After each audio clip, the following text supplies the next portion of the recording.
સમાચાર ડુંગળી નિકાસને આપવામાં આવી મંજૂરી। સરકારની એક જાહેરાતથી ડુંગળી પકવતા ખેડૂતોને થઈ ગયા ઘી કેળા। ડુંગળીની નિકાસબંધીને કારણે ખેડૂતો ચિંતામાં હતા અને સાથે જ ડુંગળીના ભાવ ન મળતા જગતનો તાત નિરાશ પણ હતો।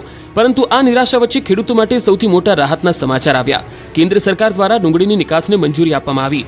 અમિત શાહની અધ્યક્ષતાવાળી કમિટી ઓફ મિનિસ્ટર દ્વારા ડુંગળીની નિકાસને મંજૂરી અપાઈ। ગુજરાત અને મહારાષ્ટ્રમાં ડુંગળીનો પાક મોટા પ્રમાણમાં થવાથી અને સ્થાનિક માર્કેટમાં ડુંગળીના ભાવ કાબૂમાં રહે તે માટે ડુંગળીની નિકાસ પર પ્રતિબંધ લાદવામાં આવ્યો હતો।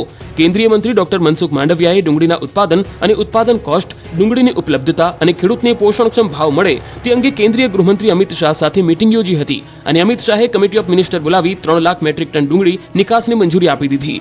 મહત્વનું છે કે ગત વર્ષે ડુંગળીના ભાવમાં અચાનક તેજી આવી હતી। ડુંગળીના ભાવ એટલી હદે વધ્યા હતા કે લોકો માટે ડુંગળી ખરીદવી મોંઘી બની ગઈ હતી। ડુંગળીના ભાવ આસમાને ગયા હતા, જેને પગલે ડુંગળીના નિકાસ પર પ્રતિબંધ મૂકવામાં આવ્યો હતો। આ પ્રતિબંધથી ડુંગળીના ભાવ અંકુશમાં આવ્યા હતા। જો કે છેલ્લા કેટલાક સમયથી ખેડૂતોને ડુંગળીના પોષણક્ષમ ભાવ નથી મળી રહ્યા, જેના કારણે ખેડૂતોએ વિરોધ દર્શાવવાનું શરૂ કર્યું હતું।